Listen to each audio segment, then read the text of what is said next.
la revolución científica y el imperialismo moderno eran inseparables. Esta es una frase de Harari dicha en el capítulo 15 de su libro Sapiens, el cual habla del matrimonio entre la ciencia y el imperio.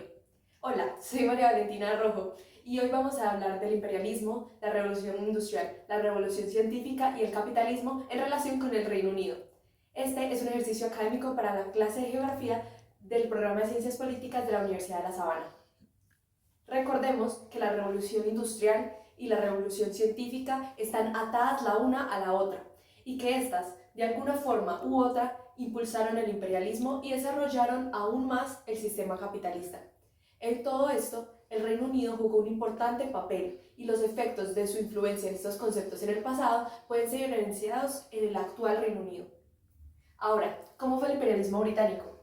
Harari menciona el complejo militar, industrial, científico y de cómo este floreció principalmente en Europa y creció junto al imperialismo. Justamente fue Gran Bretaña quien dio el primer gran paso hacia adelante con la revolución industrial, abriendo el primer ferrocarril comercial en 1830. Así, fueron los primeros avances científicos los que impulsaron la economía y el comercio, lo que terminó por sentar las bases para la revolución industrial. La gran pregunta que se hace Harari durante el capítulo es ¿por qué fue Europa quien dominó al mundo moderno tardío? El autor contribuye esto a la ciencia moderna y al capitalismo, dos conceptos que van de la mano del imperialismo, ya que según Harari, el botánico que buscaba plantas y el oficial naval que buscaba colonias compartían una de pensar muy similar. Y fue en Europa donde se comenzó a desarrollar la ciencia, donde ahora, hoy en día, es una disciplina multiétnica.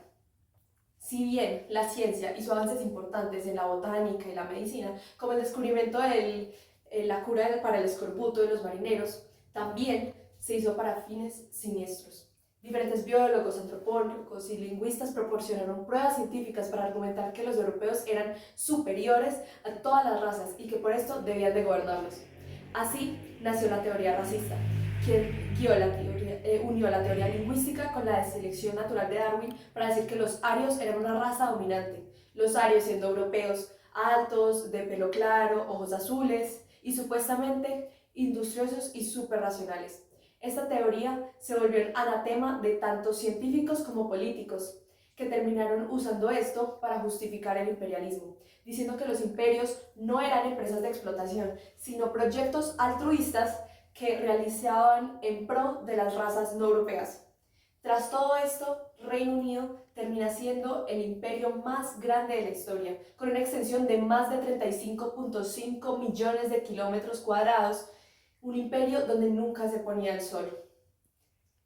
El capitalismo fue quien en verdad puso el imperialismo y la revolución industrial en el mundo. Harari habla como sin hombres de negocios que buscaran dinero, Colón no habría llegado a América y James Cook, el capitán británico, no habría llegado a Australia tampoco. El imperialismo era impulsado por el capitalismo.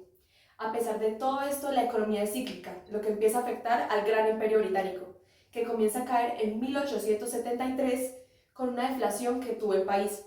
Luego, pierde mucho capital físico y humano durante la Primera Guerra Mundial, lo que termina por aumentar la inflación después de la guerra. Más tarde, en 1922, pierde a Egipto y a Irlanda, y en la Gran Depresión termina por entrar en una gran recesión económica. Después del Tratado de Balfour y Westminster, pierde sus colonias ya que se independizan, y poco tiempo después de esto, él entra a la Segunda Guerra Mundial, en la cual termina por ceder el protagonismo que siempre había tenido a Estados Unidos y China. Para este momento, el Partido Laborista ganó las elecciones y dijo que no se puede seguir manteniendo un imperio en proceso de desintegración. Allí cae el imperio por completo.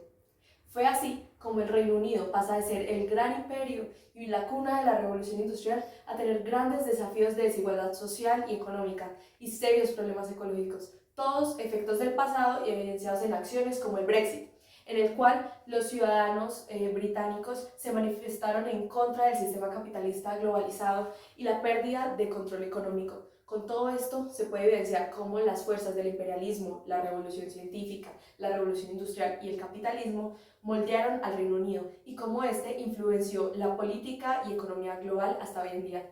Muchas gracias por su atención.